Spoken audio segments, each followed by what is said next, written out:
Hey guys, Professor Bill, Comic Book University, and Alien issue number one. First time with Marvel Comics ever since Disney bought all the property rights for Fox movies and all that good stuff, dude. Aliens. Ed Brisson, we just got the news recently. He's going to be writing the first Predator comic book, so yay. This is fantastic.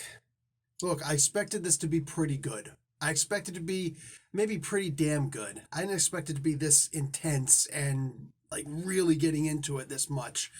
Bro, this is pull list. With the first issue, this is pull list worthy.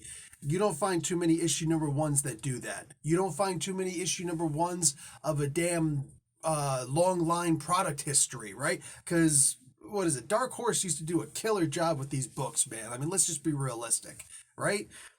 Damn, this is amazing, man. I am absolutely in love with this comic. Philip Kennedy Johnson's stock just skyrocketed. And let's see about the spec of some of these books. Let's get talking about who made the book first, and we'll move on from there, why this book was so amazing.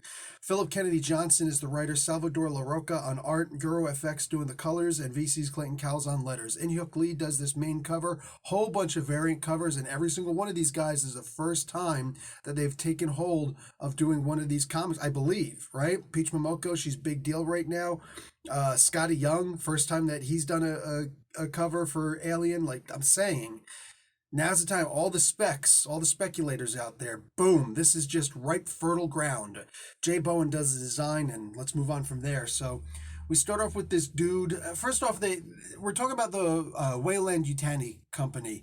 This is the company that's responsible for all these aliens and coming to Earth and all the crazy stuff. Look, in order to really understand this comic book, you really only have to have seen the first two movies. They are directly referenced in here, you know, by the two missions specifically.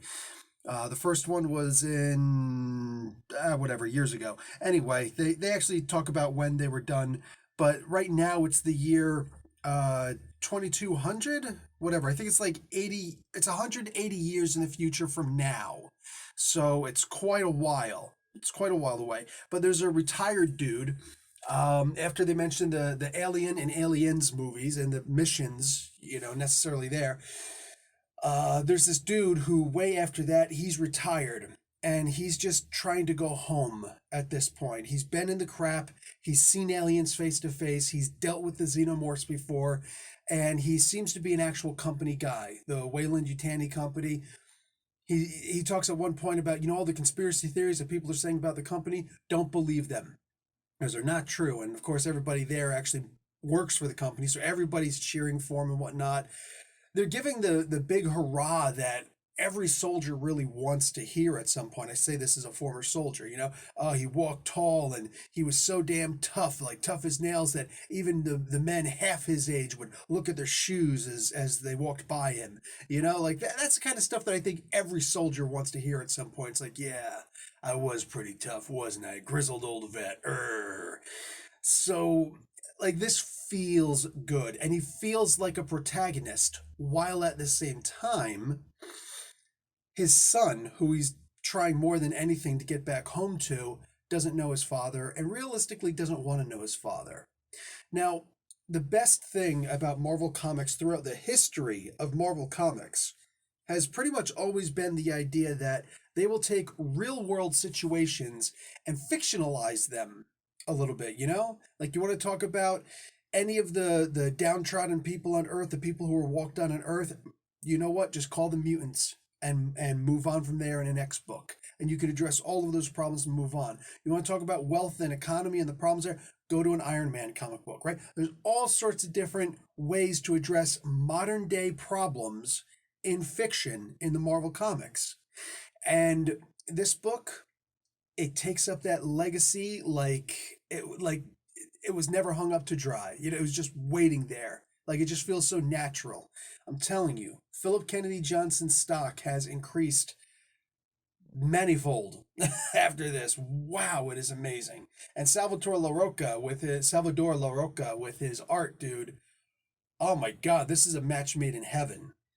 So we we see that the son is basically in a group. The whole reason why I mentioned that stuff before, he's in a group that's kind of like Antifa, and it's what the news actually, the Fox News, the right wing media always presents Antifa as. Like they're all a bunch of armed militants running around, as opposed to a bunch of disorganized kids who are just calling everybody fascists. You get a little bit of both of that here, right? You actually get the military organized movement group that are also running around calling people fascists and they don't really know what the hell they're doing, right? At the end of the day, like, this is just the perfect representation. I think that either group will understand, either opinion on the matter will understand what's being done here. Here's this kid who's actually doing the right thing, but he's doing it in the wrong way because he's a dumb kid. And every single one of us are dumb kids when we're kids, right? It's the reason why the military loves to recruit at that young age, right out of high school, right? So, and if you actually went to college first and you got good grades, then they might bring you in as an officer, but you're still going to be a bit of a hothead, right? Um, this is a fantastic story that I'm reading in here. It's deep, it's emotional. There's betrayal, right? There's a father trying to seek redemption with his son while not actually changing the ways that he came from. Um, the word fascist is spat just once, but it feels like it's going in every single direction. And everywhere that it goes, it just feels so real. Because we know that Weyland-Yutani are the bad guys, but you can't sympathize with the movement over here because here's his father just trying to get with his son, just trying to be like, dude, I miss you, man. And I just want to sit down and have a beer with you and have a conversation. Like, you look good. Can we talk? This is all the stuff I want to do. And of course, here's this kid who grew up without a father. Oh, he didn't mind the paychecks coming in, I'm sure, but he grew up without a father and he's bitter about it. And you can't blame him, and you can't be mad at him, but at the same time you are, and you do. You know what I'm saying? In reverse order. But you get what I'm saying? There's so much story here in just one issue. And the underlying story that they're telling in the background, what you see in the dark, the different shades of dark, the dark that's different than just clamping your hands over your eyes. You know what I'm saying? The dark that's different than absolute darkness, a deeper shade, a truer shade of darkness. Like when it comes over top of you and what do you call it? Digs into your eyeballs and forces you to feel what it's talking about. Gee, doesn't that sound like a face hugger? This is insane and I love it. And the very first images that you see in here, pretty much, well, some of the first images. Oh, crap, where'd it go? Hey, hold on. There was stuff in here and now it's gone. Wait a second. I remember seeing this thing with the stuff and the things. Oh, there we go. It was right here. This big double page spread is so telling.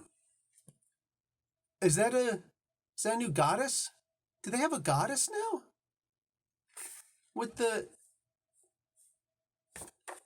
Huh. Maybe there's another movie that I didn't see that explains all that stuff. Maybe the guys are really into Prometheus and all that stuff. I don't know. Honestly, I don't know. I never saw Prometheus. I just don't want to get into Alien that much. I saw the first 4 films and I'm like, I'm kind of done. You know what I'm saying? It was fun. I saw Aliens versus Predator and stuff. I think I saw the second one too, and I'm really disappointed that I did, but it's not the point. Guys, all you need is the first 2 Alien movies. The Alien and Aliens. Once you have those, you're good. From that point on, you're good. You can follow along with this comic book, no problemo.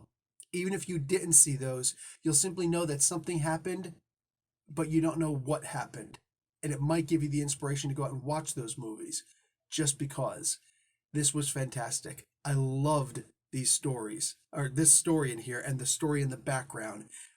I'm telling you, it's hot. The art is fantastic, and the specs on this book are going to be, they're not going to be out of this world, but they're going to be really good. I can see this being like a $200 book, possibly more. Guys, that's it for me. Also consider getting some signatures on this. Seriously, this is the beginning of something really amazing. And like I said, Philip Kennedy Johnson, he's been doing a couple horror type stories. This is just like the wheelhouse comes back and perfectly aligns with this book, and we're seeing that. God damn, this is hot. I'll talk to you guys later. Like the video, watch an ad. Professor Bill, Comic Book University. Class dismissed.